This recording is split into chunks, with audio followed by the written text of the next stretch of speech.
우리 한국 사회에서 이 흙수저와 금수저의 논란이 뜨거운 감자가 되고 있습니다.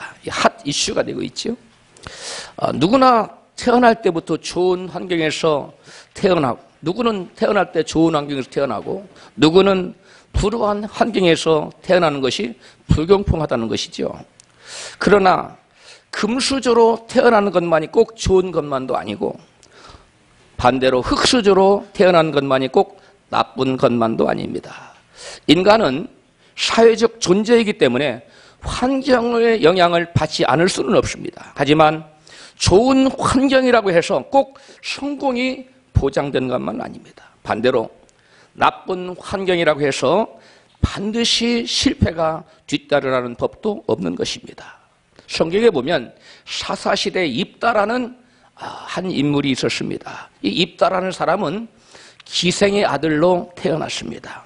그래서 아버지의 기업을 잊지 못하고 본처 소생들에게 쫓겨나서 불황아가 되는, 한마디로 흙수저의 표본인 인물입니다.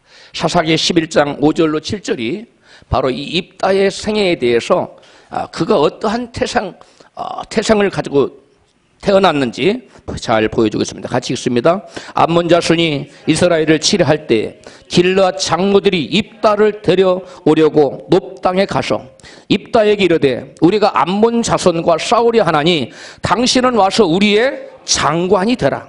입다가 길르앗 장로들에게 이르되 너희가 전에 나를 미워하여 내 아버지 집에서 쫓아내지 아니하였느냐? 이제 너희가 환난을 당하였다고 어찌하여 내게 왔느냐? 같은 아버지를 두었습니다. 그런데 어머니가 달라요. 본처 소생들은 적자지요. 그런데 이 입다는 기생의 첩으로서 기생의 몸에서 태어났어요. 그래서 본처 소생들이 입다를 형제로 인정하지 않고 뭐 해버렸어요? 쫓아냈어. 너는 우리 아버지의 기업을 같이 나눌 그런 자격이 있는 자가 아니야. 그래서 형제들에게 의해서 졸지에 쫓겨나서 불황아가 될 수밖에 없는 그러한 여러분 태생적인 한계를 가지고 난 사람. 오늘날로 말하면 어떤 것의 표본이라고요? 흙수저의 여러분 표본입니다. 그는 쫓겨나서 여러분 불황아가 되어서 불황아들이 많이 몰려들었어요. 그에게. 그래서 불황아를 거느리는 불황아들의 뭐가 됐냐면 두목이 되었어요. 힘이 있지요. 그런데 그런 가운데 자기를 쫓아냈던 형제들, 길르앗 장로들이 자기 친형들이에요. 찾아와서 지금 우리가 암몬 족속에게 먹히게 생겼는데 우리를 좀 도와주라. 와서 우리를 도와주고 나라를 건지고 너희가 우리의 장관이 되거라. 그래 입다가 뭐라 그랬어요? 나를 쫓아낼 때는, 나를 미워해서 쫓아낼 때는 언제고 지금 환난을 당하였다고, 나라가 지금 먹히게 생겼다고, 나에게 찾아온 당신 도대체 염치가 있는 사람입니까 없는 사람입니까? 이렇게 큰 소리를 빵빵 치고 그 다음에 형들을 쫓아서 가서 전쟁을 치렀어요. 그래서 암몬 족속에게 먹힐 뻔한 그 길르앗 백성들을 구해냈어요. 할렐루야. 그 백성에 뭐가 됐습니까? 구세주가 된 거예요. 그래서 이스라엘을 여러분 암몬 족속에 여러분 그 풍전등화와 같은 위기에서 건져낸 다음에 이스라엘에 당당하게 뭐가 됐냐면 사사가 되었다는 거예요. 할렐루야. 이 사사시대의 사사는 오늘날로 뭐냐면 그땐 여러분 정경이 아니라 종교와 정치가 일치된 때였어요. 그러니까 그 당시에 이스라엘의 뭐예요? 정치적으로 왕이요, 종교적으로 뭐예요? 제사장이에요. 그런 막강한 권력을 쥔 사사 입다. 처녀의 그 전쟁 치러 나가서 누구든지 제일 먼저 나를 마중하는 자를 번지로 드리겠다고 해서 제일 먼저 누가 나온? 자기 외동딸이 나왔어요. 그래서 그 외동딸을 바친 사람이 그 유명한 입다라는 사사입니다. 할렐루야. 이게 바로 입다예요. 이 사람은 여러분 출생 성분이 여러분 이와 같이 미천했어요. 한마디로 흙수저로 태어났습니다. 그러나 그럼에도 불구하고 그의 여러분 태생적인 한계를 극복하고 비록 흙수저였지만 그는 여러분 이스라엘을 구하는 구원자가 되고 이스라엘을 다스리는 사사가 되었다는 사실입니다. 할렐루야. 오늘 본문의 주인공 아브라함은 어떻습니까? 아브라함은 여러분 유대인들의 조상일 뿐만 아니라 영적으로 믿음의 조상이라고 우리가 흔히들 말하고 있지요. 그래서 여러분 유대인들로부터 추앙받고 또 믿음의 사람들인 우리 기독교인들로부터 추앙받는 인물이 누굽니까? 바로 아브라함입니다. 아브라함이 믿음의 조상이 되고 축복의 조상이 된 것은 여러분, 그가 신앙의 금수저 가문에서 태어나서였을까요? 성경 여호수아 24장 2절로 3절은 것을 우리에게 말씀하고 있습니다. 시작. 여호와의 말씀에 옛적에 너희 조상들 곧 아브라함의 아비 데라가 강 저편에 거하여 다른 신들을 섬겼으나 내가 너희 조상 아브라함을 강 저편에서 이끌어내어 가나안으로 인도하여 온 땅을 두루 행하게 하고. 여러분, 아브라함의 아버지는 어떤 사람이었다는 겁니까? 다른 신들을 섬기는 우상 숭배자였다는 거예요. 그러므로 아브라함은 그 아버지 우상 숭배자에게서 태어났기 때문에 영적으로 금수저로 태어난 거예요. 영적으로 여러분 흙수저로 태어난 겁니까? 흙수저로 태어났습니다. 그런데 여러분, 그 당시에 많은 신앙인들이 있었겠죠. 그럼 모든 신앙인들을 뒤로하고 아브라함이 최고의 신앙인으로 믿음의 조상으로 믿음의 조상으로 발돋움했다는 거예요. 할렐루야. 여러분, 많은 사람들이 육적으로나 영적으로나 여러분 금수저로 태어나면 위대하게 성공이 보장된 것처럼 생각하고 흙수저로 태어나면 실패의 표상인 것처럼 생각하는데 여러분, 성경은 우리에게 그렇게 말씀하고 있지 않다는 거예요.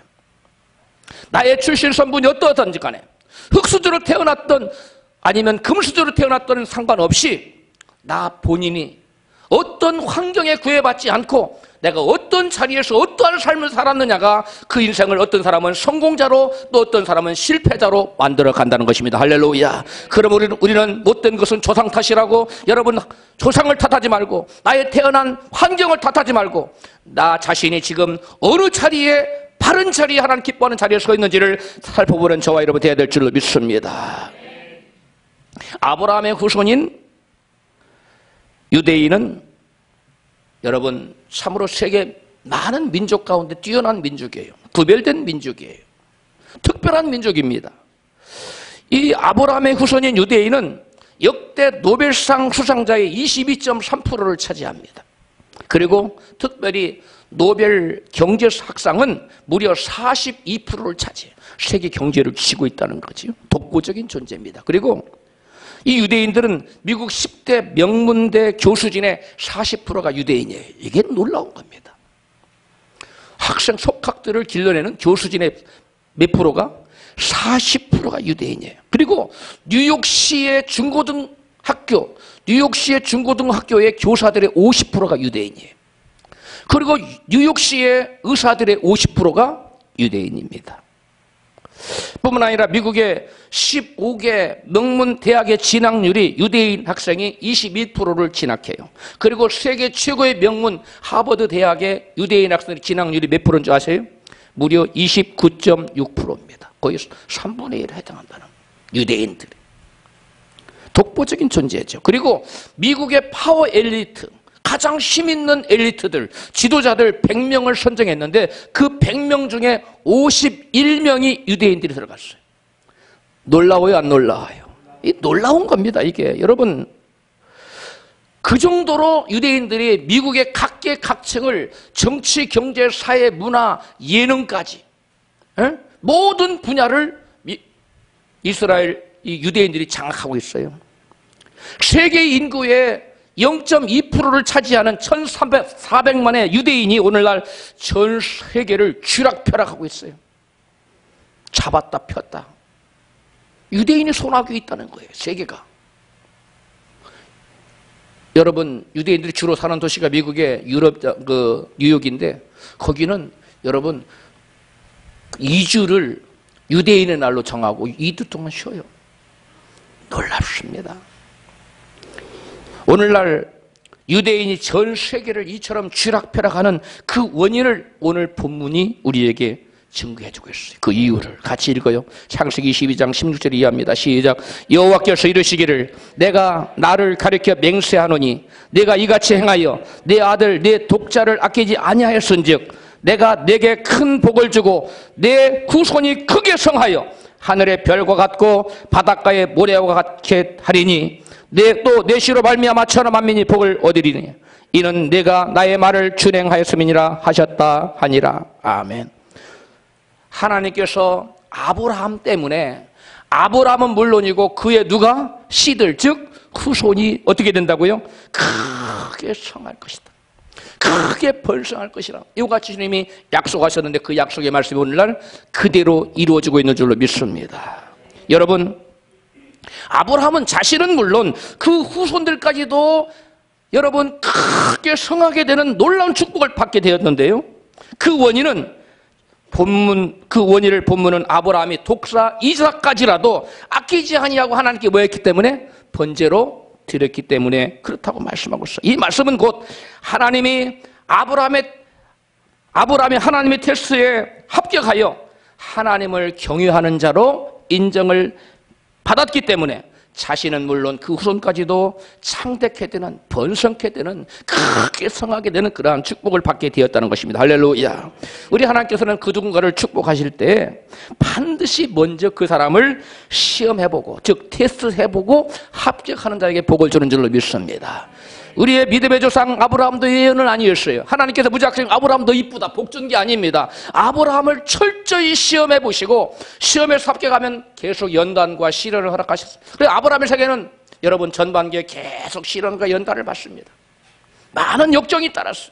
그러나 이 창세기 22장의 시험의 그 마지막 시험에 아브라함은 거뜬히 합격함으로 말미암아 하나님의 측량할 수 없는 그곳 놀라운 축복을 받게 되는 축복이 주인공이 된 줄로 믿습니다. 오늘 본문에 하나님께서 아브라함을 어떻게 시험하셨는가 시험하는 장면이 나옵니다. 같이 읽습니다. 창세기 본문 22장 1절입니다. 시작. 하나님이 아브라함을 시험하시려고 그를 부르시되 아브라함아 하시니 그가 가로되 내가 여기 있나이다. 여호와께서 가라사대 내 아들 내 사랑한 독자 이삭을 데리고 모리아 땅으로 가서 내가 내게 지시한 한 산 거기서 그를 번제로 드리라. 아멘. 하나님께서 아브라함에게 짐승을 잡아 각을 떠서 불을 태워서 번제로 드림같이 이제는 양이나 염소나 소 같은 그런 짐승이 아닌 너의 사랑한 독자 아들 이삭을 짐승 잡듯이 잡아서 짐승을 각을 뜨듯이 각을 떠서 짐승을 불을 태워서 드리듯이 번제로 태워서 하나님께 제사를 드리라. 이렇게 명령한 것입니다. 여러분, 아브라함은 단 한 번도 사람이 사람을 잡아서 하나님께 번제를 드린 적을 본 적도 없고 들은 적도 없습니다. 일륜에 반하는 것입니다. 그래도 하나님께서 아브라함이 이성으로 납득이 가지 않는 짐승이 아닌 사람을, 그것도 자기 사랑한 독자 이삭 하나밖에 없는 그것도 100세에 얻은 아들을 하나님께 번제로 짐승처럼 잡아서 드리라고 했을 때 여러분, 하나님의 그 지시를 아브라함은 따랐다는 것입니다. 그러한 여러분, 우리 인간이 가히 순종하기 힘든 그 시험에 패스하기 어려운 그런 시험을 받았다는 것입니다. 오늘 본문은 하나님께서 아브라함에게 이삭을 번제라고 드리려 하신 것은 아브라함을 뭐 하시기 위해서? 시험하시라고. 번제로 드리려고 한 것은 하나님께서 아브라함을 시험해 보려고 그러셨다고 말씀합니다. 우리는 대학 입시나 또는 뭐 공무원 시험이나 무슨 시험을 보고자 할 때 그 전에 출제되었던 어떤 문제를 보지요? 기출 문제를 쫙 풀어봅니다. 왜 그래요? 그 기출 문제를 보면 공무원 시험 이번에 9급은 이런 게 나오고 7급은 이렇게 나오고 알 수 있어요. 감을 잡을 수 있어요. 똑같은 문제는 안 나올 그런 유형으로 그런 난이도로 이런 문제가 나오는구나. 여러분, 아웃라인을 잡을 수가 있습니다. 여러분, 기출문제를 풀어보면 시험의 유형이나 시험에 자주 출제되는 여러 문제의 경향들을 알 수가 있기 때문에 우리는 기출문제를 풀어봐요. 하나님께서는 그 누군가를 복 주시고자 할 때는 먼저 뭐 하신다고요? 시험해봐요. 테스트해봐요. 우리가 복을 받으려면 하나님의 시험에 능히 뭐 해야 됩니까? 합격해야 돼요. 그러므로 우리가 하나님의 시험에 합격하기 위해서는 하나님의 시험 문제의 출제 경향을 우리가 알아야 되겠어요? 몰라야 되겠어요? 알아야 돼요. 그래서 우리는 우리 본문을 통해서 하나님께서 그 백성을 시험하실 때 어떤 문제를 가지고 출제하시는가 우리는 출제 경향을 알아봄으로써 우리에게 하나님이 시험할 때 우리도 그 시험에 등이 합격할 수가 있는 줄로 믿습니다. 하나님께서 그러면 가장 먼저 시험하는 출제 경향이 첫 번째가 알아보고자 하는 하나님 테스트의 가장 중요한 요소, 가장 우선적인 것이 무엇인가? 그것은 여러분 바로 하나님을 전심으로 사랑하느냐 하는 것입니다. 따라서 합시다. 하나님을 전심으로 사랑하느냐. 신명기 6장 4절로 5절에 말씀합니다. 시작. 이스라엘아 들으라. 우리 하나님 여호와는 오직 하나인 여호와시니 너는 마음을 다하고 성품을 다하고 힘을 다하여 내 하나님 여호와를 사랑하라. 여호와를 봐라, 사랑하라. 다른 말로 경유하라는 거예요. 또한 전도서 12장 13절은 또 이와 같이 말씀합니다. 이 일의 결국을 다 들었으니 하나님을 경외하고 그 명령을 지킬지어다. 이것이 사람의 본분이니라. 아멘. 사람의 본분, 이스라엘의 본분, 믿는 자들의 본분을 무엇이라고 성경을 말씀하고 있습니까? 전심으로 여호와를 보아라, 사랑하고 경외하라. 경외한다는 것은 하나님을 높여서 사랑한다는 말이에요. 하나님을 두려워하는 마음을 가지고 사랑한다는, 동격으로 사랑하는 것이 아니라 높여서 두려워 떨며 하나님을 하나님으로 인정하며 사랑하는 것, 이것이 하나님을 경외하는 것입니다. 할렐루야. 그와 같은 사랑으로 하나님을 사랑하는 것, 이것이 인생의 본분이요 믿는 자의 본분이요 유대인들에게 너희들의 본분이라고 말씀하셨던 것이 바로 여호와를 경외하라는 것입니다. 할렐루야. 그런데 하나님을 경외하는, 어떻게 경외하고 어떻게 사랑하라고요? 마음을 다하고, 또 뭘 다하고? 뜻을 다하고, 뭘 다하고? 힘을 다해서, 성품을 다해서, 또 다른 성경은 지혜를 다해서 하나님을 뭐하라? 경외하라, 사랑하라. 할렐루야. 여러분, 하나님께서는 저와 여러분을 만든 목적이 우리로 하여금 사랑과 영광을 받고 존귀를 받기 위해서 지으셨어요. 그런데 우리가 하나님께 마땅히 돌려드려야 될 영광을 돌리지 않고 하나님 아닌 딴 것을 경배하고 사랑하고 영광 돌린다면 그것은 곧 무엇이 되고 맙니까? 우상 숭배가 되고 말아요. 우리 하나님께서는 당신이 받아야 될 찬송과 영광 그리고 사랑을 우상과 나눠 갖지 않겠다고 분명히 말씀하셨어요. 성경에서는 그래서 하나님 외에 다른 신을 섬기는 것을 절대적으로 금하고 있습니다. 왜냐? 우리 하나님은 사랑하되 독점적인 사랑을 원하시기 때문에. 우리 하나님의 사랑은 어떤 사랑이에요? 독점적인 사랑. 그래서 성경 신명기 34장 14절에 이와 같이 말씀합니다. 시작. 너는 다른 신에게 절하지 말라. 여호와는 질투라 이름하는 질투의 하나님이니라. 아멘. 여러분, 사람 사이에서도 한 남편과 한 아내 사이에는 서로 독점적인 사랑을 원합니다. 할렐루야. 어떤 사람이 당신 아내 좀 빌려주세요. 같이 좀 사랑을 공유합시다. 그러면 줍니까? 돈 많이 줄게요. 그러면 줘요? 그건 사랑은 공유할 수 없어요. 마찬가지로 우리 하나님께서도 우리를 사랑하시는데 당신께서만이 우리를 사랑하신가요? 우리에게서도 우리를 통해서도 독점적인 사랑을 받기를 원하십니다. 왜 그래요? 사랑은 공유적 속성이 아니에요. 나눠 가지는 게 아닙니다. 독점적인 속성을 가지고 있어요. 할렐루야. 우리 하나님은 질투의 하나님이시라는 겁니다. 그러므로 우리가 하나님을 사랑하되 마음을 다하고 성품을 다하고 뜻을 다하여 전심으로 하나님만을 사랑해야 될 줄을 믿습니다.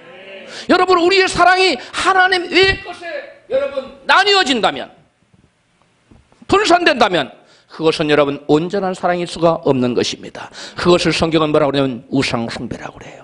성경은 이것을 영적인 간음이라고 그래요. 저와 여러분은 이 영적인 간음에 빠져서는 안 될 줄로 믿습니다. 그래서 하나님은 진정 네가 나를 사랑하는데 온전한 마음으로 사랑하느냐, 간음하는 마음이 둘로 찢어진 마음, 세상과 나를 겸하여 사랑하는 그러한 분리된 마음으로 나를 사랑하는 것이 아니라 전심으로 나만을 사랑하느냐 하는 것을 확인하기 위해서 하나님께서 먼저 모든 믿는 자들에게 아브라함을 시험했듯이 나만을 전심으로 사랑하느냐를 시험하게 될 줄로 믿습니다.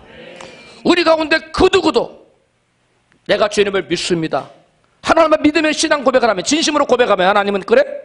한번 내가 너에게 보겠다 하고 여러 가지 모양으로, 어떤 사람은 이렇게, 돈을 좋아하는 사람은 돈으로, 아내를 너무 좋아하는 사람은 아내로, 또 성공을 너무 좋아하는 사람은 성공으로, 여러 가지 모양으로 네가 그것보다 나를 더 좋아하느냐, 더 사랑하느냐, 하나님은 반드시 그것을 확인하고 짚고 넘어간다는 사실을 믿으시기를 바랍니다. 이 시험에 합격하지 못하면 그 사람은 여러분 세상에서는 성공은 물론이고 여러분 영원한 구원도 받을 수가 없어요. 왜? 하나님을 사랑하는 자로 뭐가 되지 않기 때문에, 인정이 되지 않기 때문에 그래요.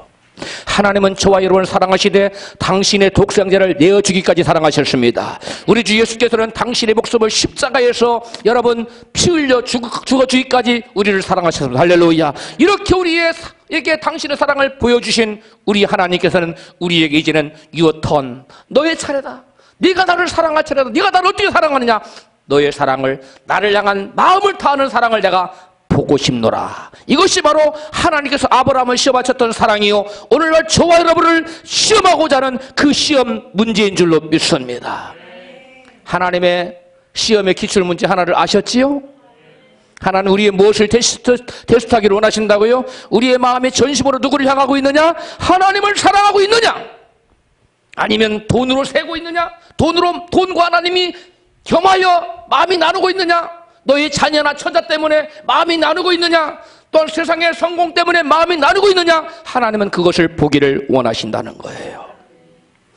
베드로는 그의 동료들, 배 잡는, 고기 잡는 동료들을 엄청 좋아했던가 봐요. 굉장히 사랑했던가 봐요. 그래서 부활하신 주님께서 베드로에게 나타나서 물었어요. 요한복음 21장 15절입니다. 시작. 예수께서 시몬 베드로에게 이르시되 요한의 아들 시몬아, 내가 이 사람들보다 나를 더 사랑하느냐? 할렐루야. 이와 같이 물으셨어요. 우리 아까 찬양했잖아요. 요한의 아들 시몬이야, 내가 이 사람들보다 나를 더 사랑하느냐? 사랑하는 김집사야, 네가 돈보다 나를 더 사랑하느냐? 사랑하는 장집사야, 네가 나보다 네 아내를 더 사랑하느냐? 거꾸로 했죠. 네 아내보다 나를 더 사랑하느냐? 실수도 때로는 필요하지요. 일부러 한 건 아니에요. 여러분, 하나님과 같이 물어보신다는 거예요. 베드로에게는 요한의 아들 시몬아, 네가 이 사람들을 좋아한같이, 네가 이 사람을 사랑같이 나를 이들보다 더 좋아하는, 사랑하느냐? 하나님은 사랑의 하나님이신 줄로 믿습니다. 그 자체가 사랑이셔요. 그렇기 때문에 사랑하지 않고는 견딜 수 없는 분이세요. 얼마나 사랑의 하나님이신지 당신의 목숨을 내어놓기까지 사랑하신 분이세요. 할렐루야. 여러분 누군가에게 너무 뜨거운 사랑을 줬으면 그 상대방의 사랑을 받고 싶으니까, 사랑 필요 없어, 너는 받기만 해. 그런 사랑이 있습니까? 그런 사랑 없어요. 사랑은 여러분 주고 받는 거예요. 할렐루야. 사랑을 많이 줬으면 많이 기대하게 돼. 우리 인간의 본성에 이것이 하나님의 성품의 손줄로 믿습니다. 그러므로 하나님은 우리를 마음 다해, 당신의 마음을 다해, 생명 다해 우리를 사랑했기 때문에 우리에게서도 우리의 마음을 다하는 사랑, 우리의 생명을 다하는 사랑, 우리의 목숨까지 바칠 수 있는 사랑을 우리 주님은 원하시는 줄로 믿습니다. 여러분, 우리 주님께서는 우리가 이 세상에 그 어떠한 가치 있는 것보다도 주님을 더 사랑하기를 원하셨어요. 마태복음 10장 37절입니다. 시작. 아비나 어미를 나보다 더 사랑하는 자는 내게 합당치 아니하고, 아들이나 딸을 나보다 더 사랑하는 자도 내게 합당치 아니하고, 또 누가복음 14장 26절 시작. 내게 오는 자가 자기 부모나 처자와 형제와 자매와 및 자기 목숨까지 미워하지 아니하면 능히 나의 제자가 되지 못하고. 아멘.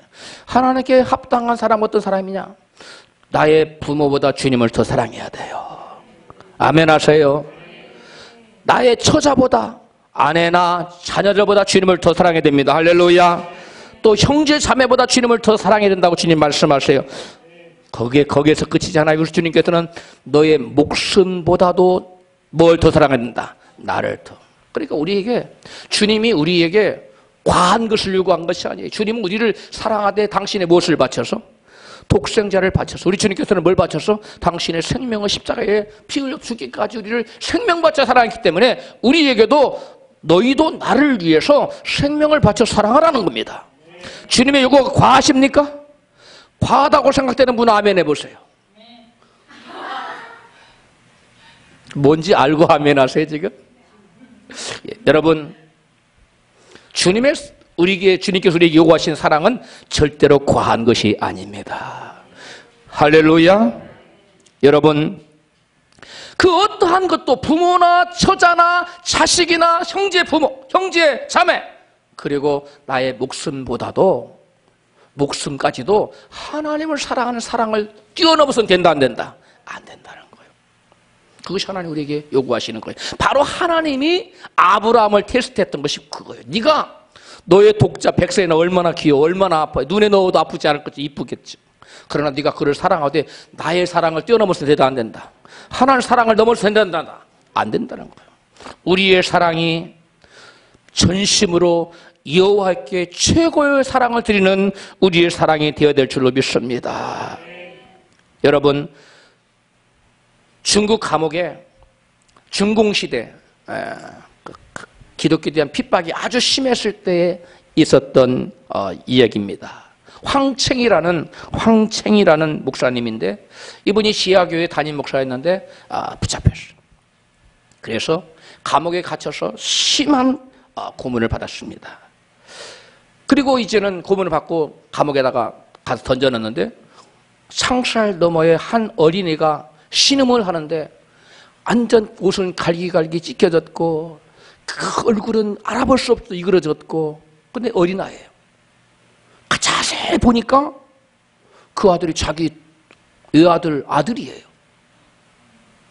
그 아들을 다시금 여기까지 지금 감옥에다 집어넣고 다시금 달아놓고 거꾸로 매다놓고 물고문을 하면서 달궈진 불로 지지고 때리면서 이제라도 예수가 하나님의 심을 부인하라, 예수를 믿지 않겠다고 부인하라고 요구를 해왔습니다. 그리고 너와 같이 신앙생활하던 그 지하교회 교인들 멤버들이 다 어디 있는지 불어라, 그러면 내 아들을 살려주겠다, 이렇게 요구를 했습니다. 책 목사는 그 제안을 받고 눈을 감고 독자 이삭을 모리 안에서 번져 드리라고 했던 아브라함의 하나님, 독생자를 십자가에서 처형하시던 그 아버지 하나님, 이 종의 아들에게 은혜를 베푸소서 하고 눈물로 기도를 드렸습니다. 그리고 아들에게 물었습니다. 아들아, 어떻게 하랴? 그때 어린 아들이 대답했다고 합니다. 이렇게, 아버지, 저는 아버지가 아들 때문에 예수님을 부인했다고 하는 말을 들으며 살고 싶지 않습니다. 만일 아버지가 주님을 배반한다면 그 순간 나는 아버지 아들이 아닐 것입니다. 하나님 아버지, 우리 아버지에게 아브라함의 믿음을 주옵소서 라고 기도한 다음에 그 어린아이가 눈을 감고 하늘나라로 갔다고 합니다. 여러분, 하나님은 이 책 목사와 그 아들은 누구처럼, 아브라함처럼 하나님을 마음 다해 사랑하는 그 시험에, 사랑하는 시험에 합격했습니까? 불합격했습니까? 합격한 겁니다. 제가 아까 여러분에게 말씀드렸죠. 어떤 사람은 이렇게, 어떤 사람은 저렇게, 하나님이 각기 다르게 네가 진정 나를 사랑하느냐 하고, 하나님을 향한 우리의 사랑을 진짜인지 가짜인지 그 진위를 시험하는 테스트가 있다고 말씀했어요. 책 목사 부자에게는 하나님께서 그들의 생명을 요구하셨습니다. 그러나 그들은 그 어린 심령이 이삭처럼, 나무 번제단 위에 누인 이삭처럼, 아버지, 저를 위해서, 나를 살려주기 위해서 예수님을 부인해 주세요 말하지 않고, 아닙니다. 아버지가 만약 예수님 부인한다면 그때부터는 아버지는 저희 아버지가 아닙니다. 단호히 거부하고, 그런 마침내 여러분 순교의 자리에 들어간 것입니다. 우리 하나님께서는 아브라함이 진심으로 하나님만을 사랑하고 있는지 바로 그것을 시험하셨습니다. 마찬가지로 예수님께서는 오늘날 우리가 전심으로 하나님만을 사랑하고 있는지를 시험하실 것입니다. 우리 하나님께서는 우리에게 복 주시기 전에 먼저 우리의 마음이 세상과 나뉘어져 있는지, 아니면 오로지 주님만을 향한 사랑으로 가득한지, 그것을 시험하실 것입니다. 우리 모두 전심으로 하나님을 사랑하는지 확인하는 그 시험에 필히 합격되시기를 주 이름으로 축원드립니다. 그리고 독사 이삭을 번제로 드리라는 또 하나의 시험 문제는 하나님의 말씀을 온전히 믿느냐는 것입니다. 두 번째 문제예요. 다시 한번 시작. 하나님의 말씀을 온전히 믿느냐. 하나님 이것을 시험해요. 아브라함이 이것을 시험했어요. 내 사랑하는 독자 이삭을 번제로 드리라는 그 시험에는 이러한 여러 가지 시험 문제가 들어있는데요. 두 번째 시험 문제가 뭐라고요? 하나님의 말씀을 네가 온전히 믿느냐? 하나님의 약속을 네가 온전히 믿느냐? 하는 것이었어요. 하나님께서는 아브라함에게 이삭을 통하여 아브라함의 후손이 번성할 것을 약속하셨어요. 창세기 21장, 오늘 본문 그 먼저 장이죠. 12절 시작. 하나님이 아브라함에게 이렇게 말씀하셨다. 이삭을 통해서 난 사람이라야 내 후손으로 인정될 것이다. 현대의 성경에. 누구래야 너의 후손으로 인정된다? 이삭을 통해서 난 사람이래요. 그러면 이삭을 번제로 드려버리면 내가 너의 후손이 크게 성하게 될 것이라는 그 말씀이 이루어져요, 안 이루어져요? 안 이루어지는 거죠. 여러분, 그런데 하나님께서는 그 아브라함의 후사를 이어갈 놀라운 번성하는 축복을 받게 될 후손을 낳게 될 그 이삭을 하나님께 드리라는 겁니다. 뭘로? 번제로. 번제는 무엇을 드리는 거예요? 죽여서 드리는 거예요.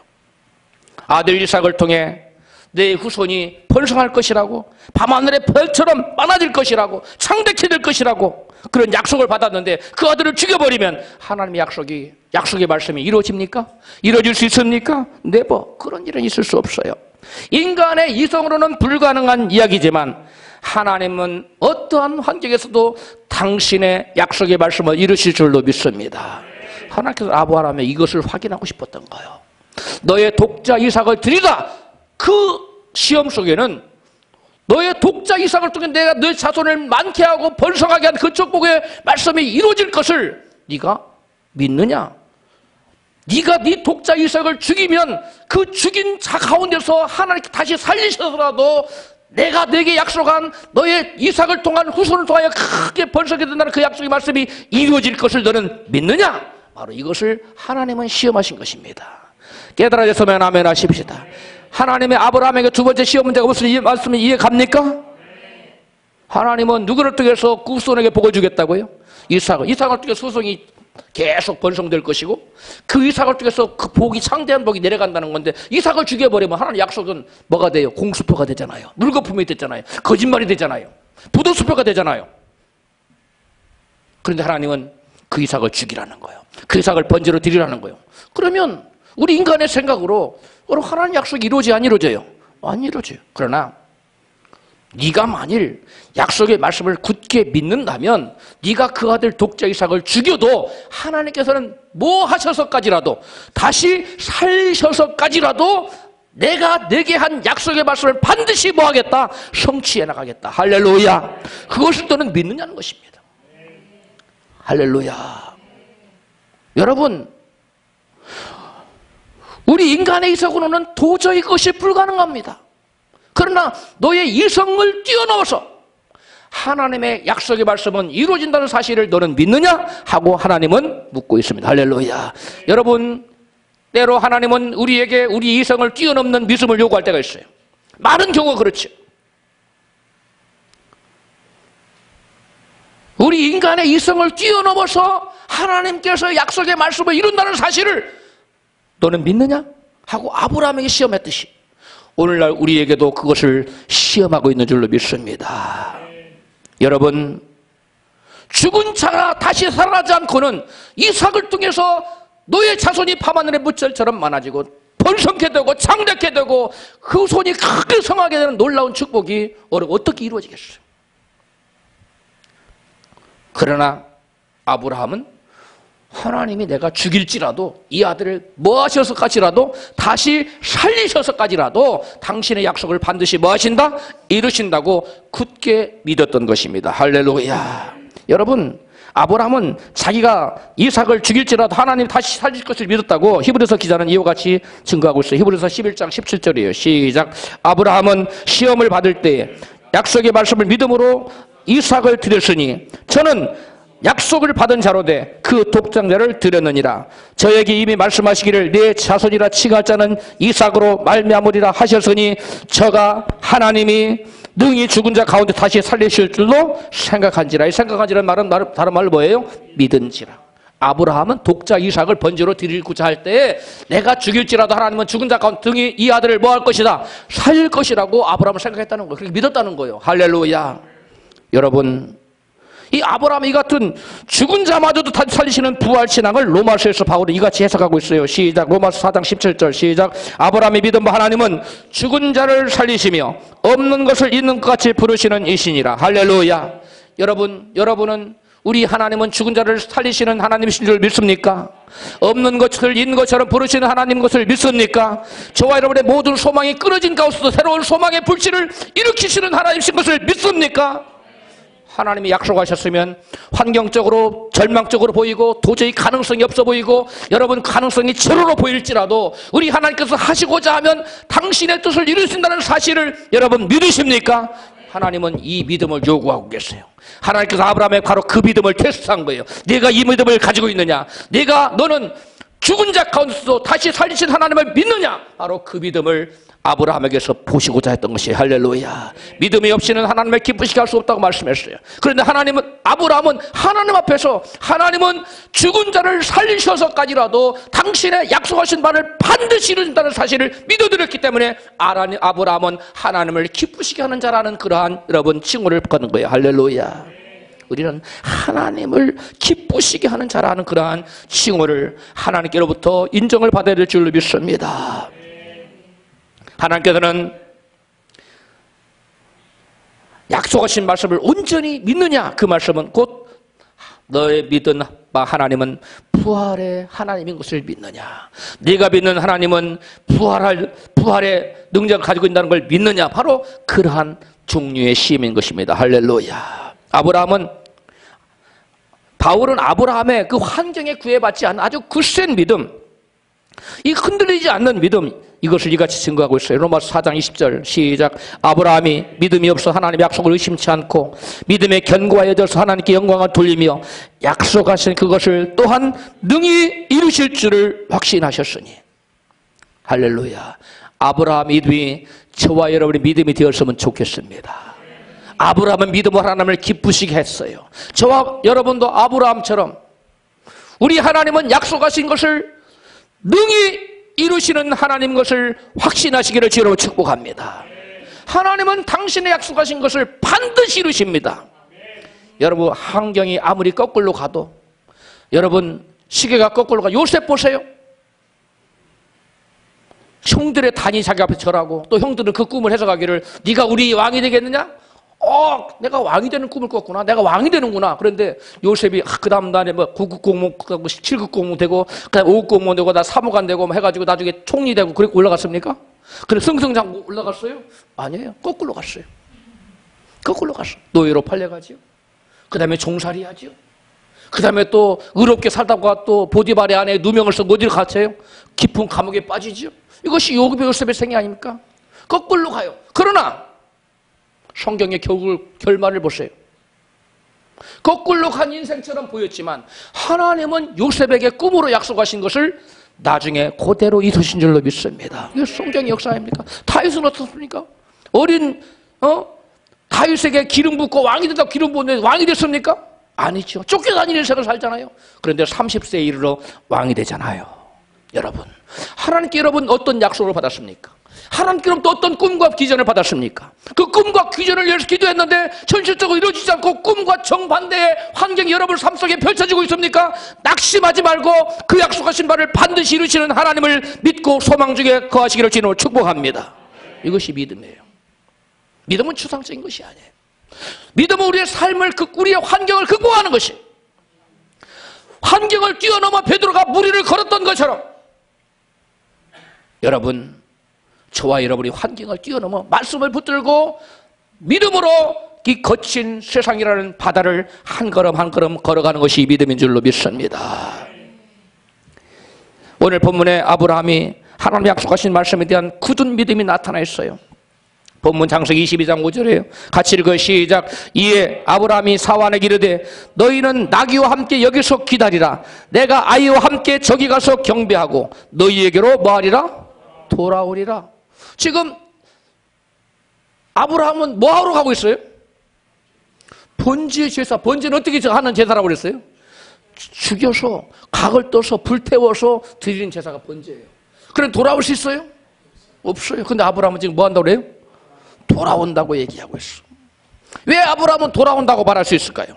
내가 죽일지라도 이 아들은 무슨 아들이기 때문에, 약속의 아들이기 때문에, 이 아들을 통해서 자손이 번성돼야 되고 하나님 축복이 이어가야 되기 때문에 이 아들은 반드시 당신께서 약속을 말씀을 지키시기 위해서 내가 죽일지라도 이 아들을 뭐 할 것이다, 다시 살릴 것이라는 확신을 가졌기 때문에 그 종들에게 말하기, 여기서 기다려, 우리가 가서 예배 하나 경배하고 다시 우리가 함께 돌아올 거야. 어떻게 돌아온다고요? 이 아이와 함께 돌아온다는 거예요. 할렐루야. 여러분, 하나님의 약속의 말씀을 온전히 그들이 믿고 있잖아요. 우리도 하나님의 약속의 말씀을 환경이 어떻게 변하든지 환경 따라서 변하는 것이 아니라, 환경이 아무리 거꾸로 흘러간지라도 하나님의 약속의 말씀을 굳게 믿고 확신을 가지고 요동치 않는 신앙이 되기를 주의 이름으로 축복합니다. 여러분, 독자 이삭이 죽었다는 것은 여러분, 아브라함에게 모든 뭐가 끊어져 버린 거예요? 소망이 끊어진 거 아닙니까? 여러분의, 저와 여러분 삶의 환경 가운데 유일한 소망인 독자 이삭이 죽어버렸고 없어졌습니까? 다시 살리시는 부활의 주님 믿으시기를 축복합니다. 예수께서는 저와 여러분의 모든 죄를 지시고 십자가에서 달려 피 흘려 죽으시고 죽은 것으로 끝난 것 같았지만 사흘 만에 하나님께서 그리스도를 죽은 자 가운데 다시 살리신 줄도 믿습니다. 우리가 믿는 하나님은 이와 같이 부활의 하나님이에요. 예수님이 십자가 돌아가자 제자들은 낙심하고 절망하고 뿔뿔이 다 흩어져 버렸어. 우리 가운데 주신 소망, 꿈과 비전이 현실 가운데 이루어지지 않을 때 많은 사람들은 낙심하고 좌절하고 두 다리 뻗고 탄식합니다. 그 믿음의 사람이 아니에요. 요셉이 그에게 주신 꿈이 현실적으로 이루어지지 않고 거꾸로 갔을 때 낙심하고 절망하고 요셉이 죽으려고 약을 먹고 수면제를 먹고 그랬더라. 그런 경계가 안 나와 있어요. 그는 끝까지 하나님의 약속의 믿음을 붙잡고 끊임없이 기도해서 성령의 충만함 받는 사람이 된 줄로 믿습니다. 이 세상에서 가장 성령 충만한 사람이 그 당시도 그냥 요셉이었어요. 성경에 나와 있어요. 낙심될 상황, 힘들고 어려운 상황, 좌절할 상황에 여러분 처했을지라도 약속의 말씀을 부여잡기를 주의 이름으로 축복합니다. 환경을 바라보면 낙심할 수밖에 없어요. 절망할 수밖에 없어요. 그러나 우리 하나님은 하나님 믿고 의지하는 자에게 환경을 뒤집어서 구의 말 투아웃에 역전시키는 살아계신 하나님이신 것을 믿으시기를 주의 이름으로 축복합니다.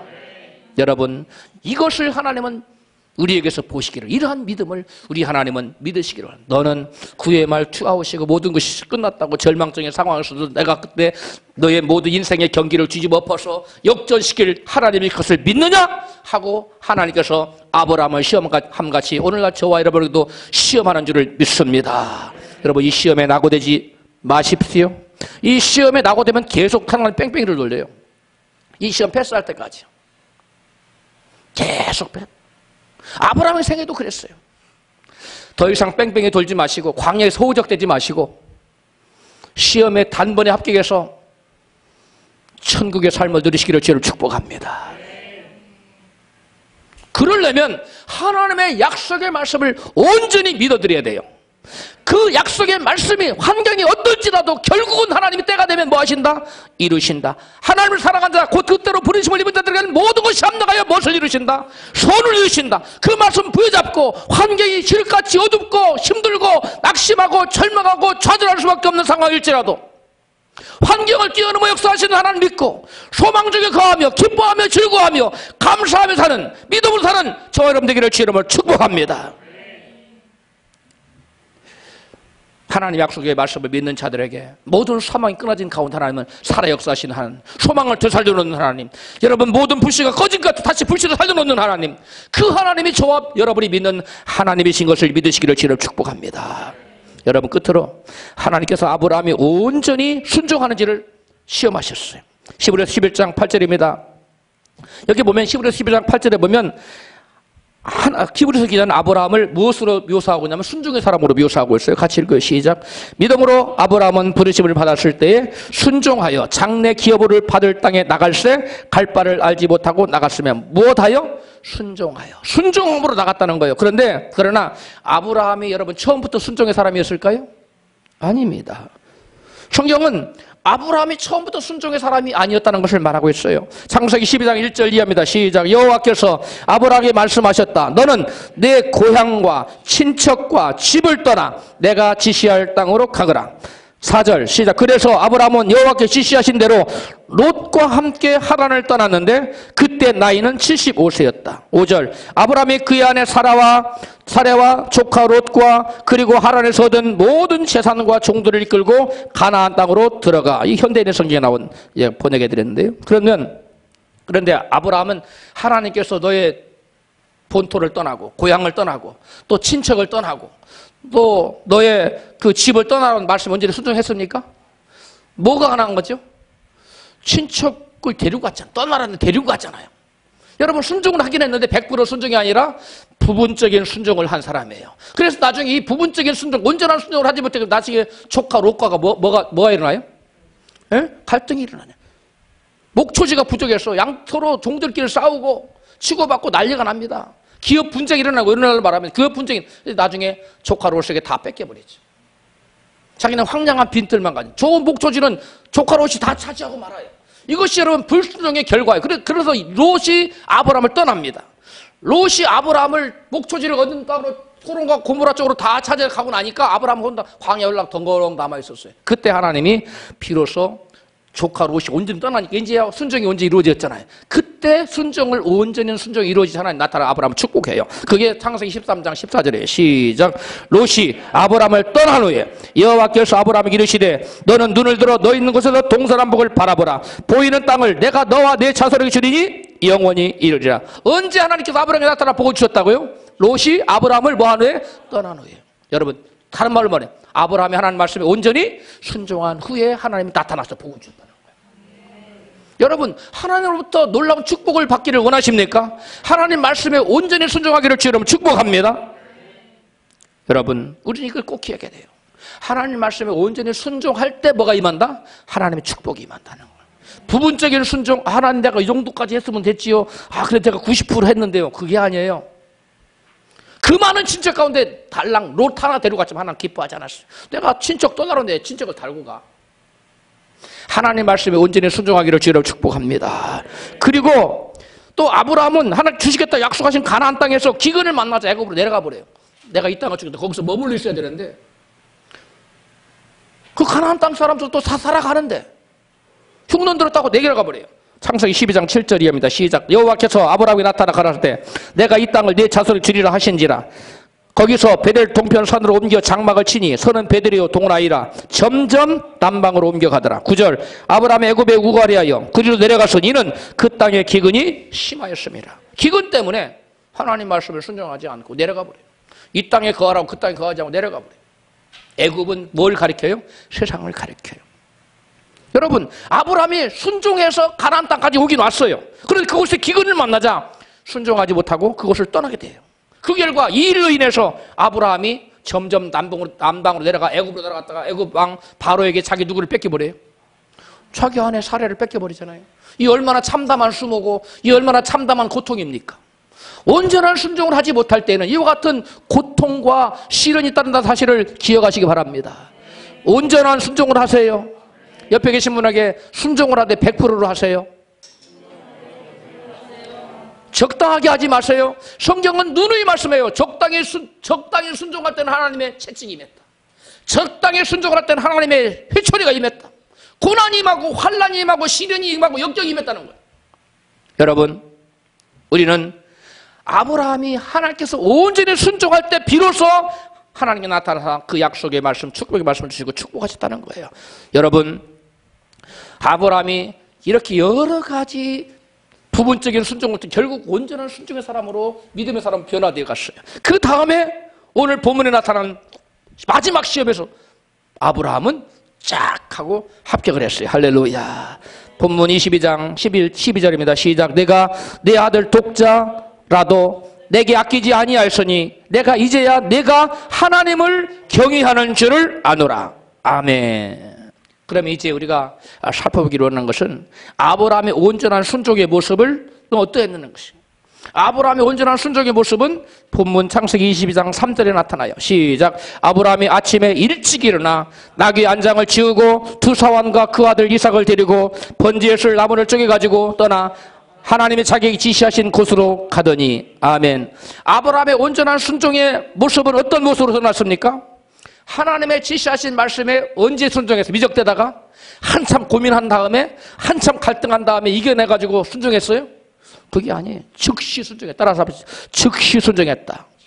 아브라함은 하나님이 내 독자 이삭을 드리라. 그러니까 아내와 상의하거나 뭐 미적대거나 고민하거나 갈등하지 않아요. 아침에 언제 일어났어요? 일찍 일어나서 바로 실행에 옮겼다는 거예요. 하나님이 말씀하실 때 즉시 순종하기를 주님 축복합니다. 즉시 순종하지 않으면 누가 틈탈까요? 마귀가 틈타요.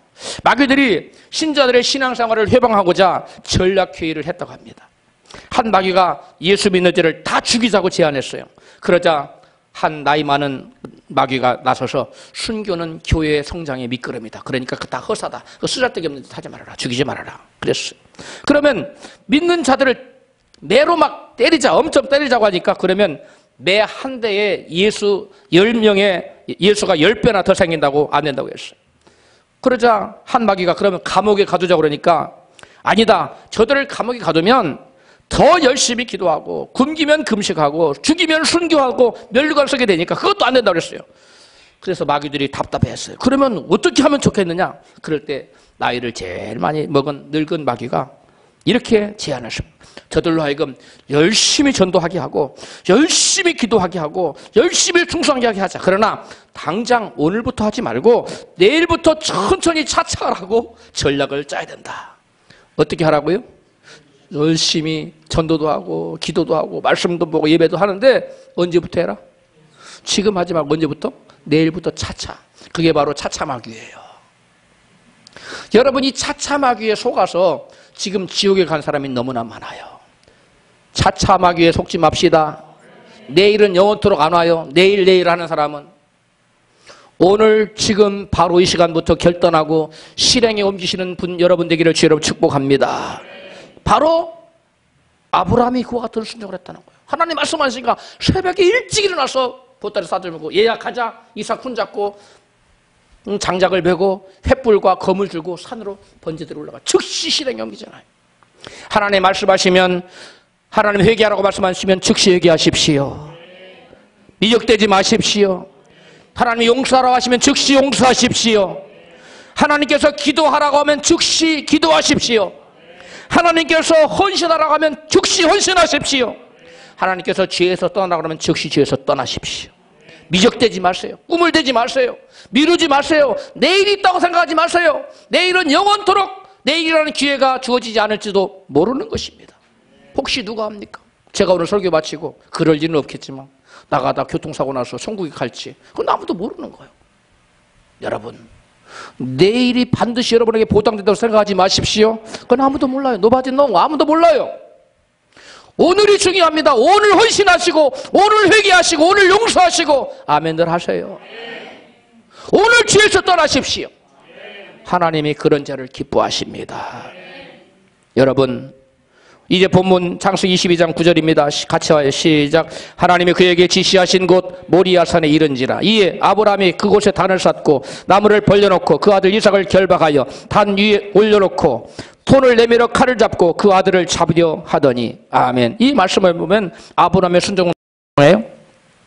온전한 순종에 따라서 온전한 순종, 철저한 순종. 하나님 말씀하신 그대로 하잖아요. 하나님이 이렇게 했는데 비스무리한 게 아니라 하나님 시킨 그대로 철저하게 순종했어요. 하나님은 우리에게 순종을 하기를 원하시되 따라합시다. 철저한 순종, 말씀 그대로의 순종. 그렇게 하고 있는 하나님 보시겠다는 거예요. 할렐루야. 여러분 아브라함은 이와 같이 그대로 하나님 시킨 그대로 순종했어요. 우리는 여기에서 한 가지를 더 짚고 넘어가자 하는데요. 이 말씀이 드러난 것은 아브라함의 순종뿐이 아니에요. 또 누구의 순종도 드러납니까? 이삭의 순종도 드러나요. 여러분 이삭이 번제물로 그 나무 단 위에 이렇게 묶여가지고 뉘었을 때가 나이가 몇 살쯤 되었을 것 같아요? 학자들은 이 세 가지로 얘기합니다. 하나는 15세설이 있어요. 또 하나는 25세설이 있어요. 또 하나는 37세설이 있습니다. 근데 유태인의 역사학자인 요세푸스는 유대교사 1권에서 이삭의 나이를 25세로 추정하여 기록하고 있어요. 아무리 적게 접어도 15세인데 우리나라로 말하면 16세나 17세, 만으로 말하니까 17세예요. 그러면 고등학교 나이입니다. 그런데 아버지 이삭은 지금 100 적어도 15세가 넘었지요. 그러면 이거 비틀비틀하는 거 힘이 없는 거예요. 그 아브라함을 고등학교 건장한 아이가 확 밀어버리고 장작 묶으려고 그러면 아빠 왜 그러세요? 지금 정신 나갔어요? 이런 거 할 수 있잖아요. 근데 묶으세요. 근데 너 이렇게 죽어야 된다. 잔디 장작불에 누워라. 그래 누있고 가만히 있잖아요. 그게 이삭이에요. 하나님이 원하신다면 내가 기꺼이 하나님 뜻을 이루기 위해서 제물이 되어드리겠다는 거예요. 이것이 이삭의 순종입니다. 이 이삭의 순종은 바로 우리 주 예수님의 순종을 예표하고 있는 겁니다. 예수님께서 아버지의 뜻을 이루기 위하여 당신을 제물로 십자가에서 네가 죽어주기를 나는 원한다. 아버지께서 말씀하셨을 때 그 아버지의 뜻대로 예수님은 당신의 그 아버지의 뜻을 이루기 위하여 여러분 나무 십자가를 지고 모리아산에 올라가잖아요. 그 모리아산이 갈보리산이에요. 그 장소가 그 장소입니다. 할렐루야. 동일한 장소예요. 예수 십자가 달린 장소와 이삭이 번제단 위에 나무 번제단 위에 누인 장소와 같은 장소예요. 그 자리에 누이게 됩니다. 십자가를 지고 올라가잖아요. 그리고 십자가에 내렸어요. 예수님 내려올 수 있었어요? 없었어요? 그런 힘이 있었어요? 없었어요? 얼마나 있었어요? 12영 더 되는 한 영은 한 군단을 말하는 거예요. 12군단도 더 되는 천군자들에서 로마 군을 다 처치하고 짠 봐라. 내가 이렇게 능력 있는데 감히 네가 나에게 너희들이 이렇게 할 수 있었어요. 그러나 하나님은 십자가에서 끝내 참으셨어. 내려오셨다면 죄인은 한 사람도 구원받을 수 없었기 때문에 예수님은 십자가에서 고난을 끝내 참으신 줄로 믿습니다. 즉 십자가 위에서 끝내 참으신 그 예수님 모습은 바로 누구로 예표됐습니까? 이삭의 번제단 위에서 이삭의 모습으로 예표됐어요. 얼마든지 아버지를 밀치고 번제단을 벌떡 일어날 수 있었어요. 나무 단을 번제단을 치고 모리아산에 올라간 이삭은 나무 십자가를 지고 갈보리산에 올라간 예수님의 모습을 그대로 보여주고 있어요. 십자가의 번제단에 누워있던 이삭의 모습은 십자가에 그대로 달려있는 예수님의 모습을 그대로 보여주고 있어요.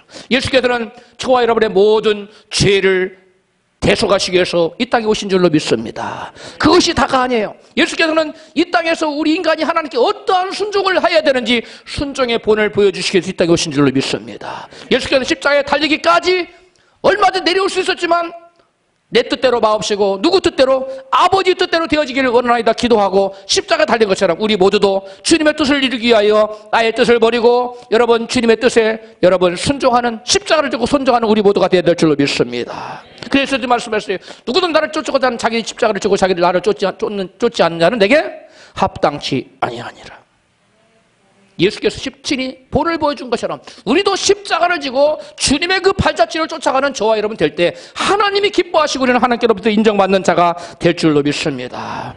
말씀을 정리합니다. 하나님께서 아브라함을 시험하신 것은 그거 세 가지였어요. 하나님을 첫 번째 하나님을 전심으로 사랑하느냐, 두 번째 하나님 약속을 전적으로 믿느냐, 또 말씀의 즉시 그리고 철저히 순종하느냐, 이 세 가지를 테스트하셨는데 어제나 오늘 영원토록 홍하신 하나님 오늘 또 우리 이 세 가지를 동일하게 테스트할 줄로 믿습니다. 이 시험에 합격한 자는 하나님을 기쁘시게 하는 자, 하나님을 사랑하는 자, 하나님께 전적으로 순종하는 자로 인정이 되어서 여러 하나님을 경외하는 자로 인정이 되어서 아브라함에게 내린 복이 우리에게도 임할 것이지만 만약 이 말씀에 이 세 가지 시험에 합격하지 못한 사람은 계속적으로 뺑뺑이를 도는 역사가 나타납니다. 그러므로 우리 모두 아브라함처럼 이 세 가지 테스트에 합격하여 하나님을 경외하는 자라는 인정을 받게 되시기를 주님의 이름으로 축원합니다.